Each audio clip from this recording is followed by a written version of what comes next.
The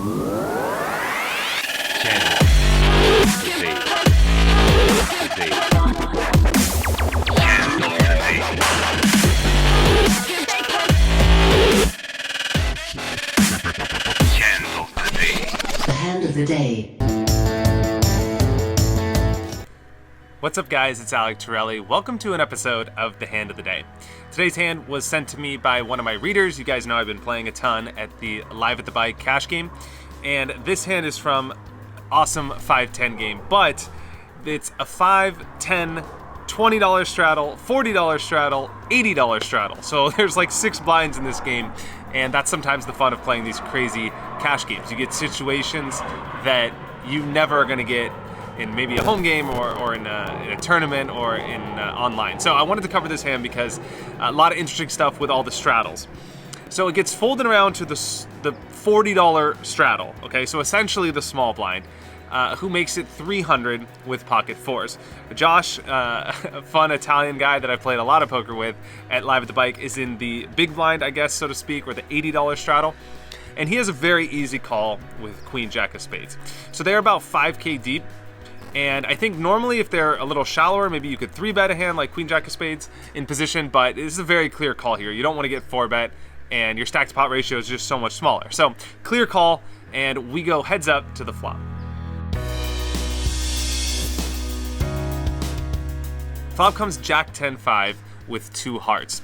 And the small blind David now bets out 350. And I understand the idea of, c-betting in a heads-up pot where you're the initial aggressor and your range is stronger than your opponent's. But on a flop like Jack 10-5 with 2 hearts against the big blind, especially against a player that's aggressive like Josh, it's a flop that is somewhat coordinated and that could have connected with a lot of the hands they're going to call with. They're going to call with, ace queen, something like any gut shot, even like king queen, king 9, any jack, any 10 are all going to call this flop, any flush draw. So there's a lot of hands that Josh has that's calling this flop. So I would definitely like to see a check here from David, and just check fold or just check and hope to get a showdown. Anyway, he bets 350, which I guess is fine as well. There's just really not many turn cards he could bluff, so I don't really like betting with this specific hand. Anyway, he bets 350, and again, Josh has a very easy call. He doesn't have a backdoor flush draw, but he does have backdoor straight draw, top pair. He doesn't want to raise here and get blown off his hand. Very easy call by Josh.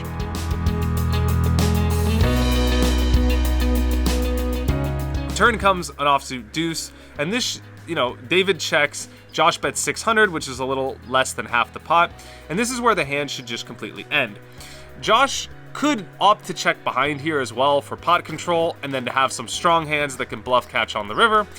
Josh also does not want to get check raised in this spot. It's a tough spot if you get check raised because your opponent is representing all the hands that beat you, and he's never going to have a worse hand for value. So you're putting yourself in a tough spot where you're going to be playing a guessing game, but it's also fine to bet your hand for value. Your opponent might check call with worse, and to protect your hand and make it easier to play at showdown. So I'm okay with both, but Josh bets 600, and now David makes it 2100. So I feel like in this spot, the flop, and this is a key takeaway in the hand, because this is how mistakes sort of end up compounding and costing you a lot of money long term.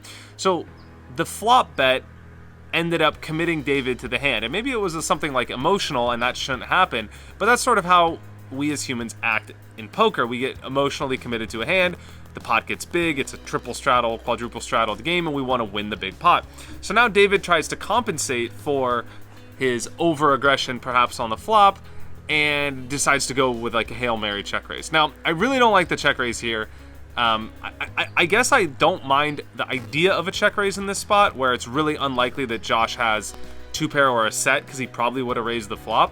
So I like it from that theory perspective.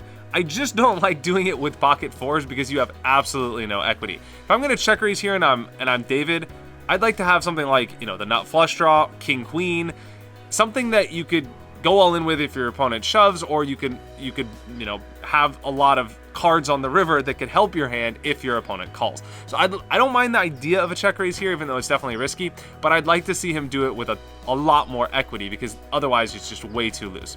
So anyway, David gets himself into a little bit of trouble here, goes for a check raise. It happens to be a really good play against Josh's hand, because now Josh is put to a super tough decision. He's basically in a spot where he's bluff catching. He knows that his opponent either has him crushed, like a set, aces, kings, whatever, or his opponent has a draw. or a semi-bluff or a draw. So Josh calls the turn, which I'm okay doing if I'm Josh. Maybe reevaluate on some rivers, hope he shuts down, maybe fold some hearts if a heart comes on the river, and just sort of reevaluate and see what read I get on the river.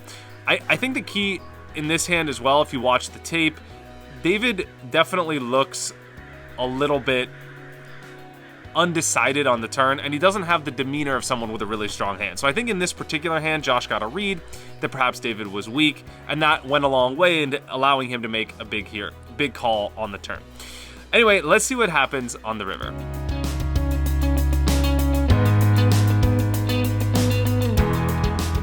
The river brings an offsuit 6, so a complete blank, and now David decides to shove.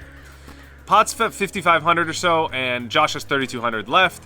So, he has a decent amount left here to call, and he definitely could make a fold in this spot. So I think David's bluff is okay in the sense that it's not like Josh has 1,500 behind where he's pretty much always going to call because he's so committed. He definitely has a stack size that he could make a fold with something like top pair. The problem is that if he calls the turn and puts his opponent on, either an overpair or a draw, this river didn't really change anything. So it's not the best bluff card to go with if you're David, because if your opponent calls your bet on the turn, it means that he's likely to think that you're too heavily weighted towards draws or bluffs, and it's really unlikely he's going to fold on the absolute biggest blank. If this turn was like an ace or a 9 or a heart, maybe you could argue, okay, hey, David should be bluffing here because this is one of the worst hands he could have. There's not many bluffs that he could have, and if he was bluffing, those cards helped him improve to a straight or a flush or whatever. But this complete blank, when the pot is this big, when it's blind to blind, is just a very ambitious bluff to make. So I guess you have to be really sure about your opponent. I think David gave away a little bit too much with his demeanor in the hand, kind of signifying a little bit of ambiguity with the actionable play he was taking. And it's just really hard to rep an overpair in this spot, because a lot of the times David has an overpair, he would have just bet the flop and bet the turn to protect his hand. So it's a tough sell in this spot. I'd like to see him have more equity if he does it.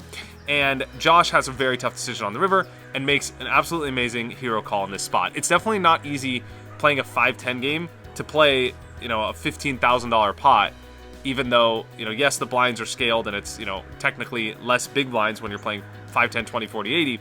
But just mentally playing a 5-10 game and putting in 15,000 with one pair when you're facing, the guy unloading the clip is a very tough call. So congrats, Josh. Brilliant call and very well done. This was an interesting hand.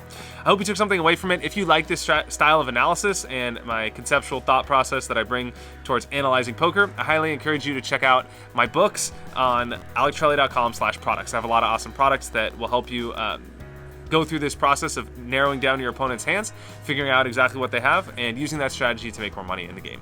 So check that out, subscribe to my channel, and I will see you guys next time on The Hand of the Day.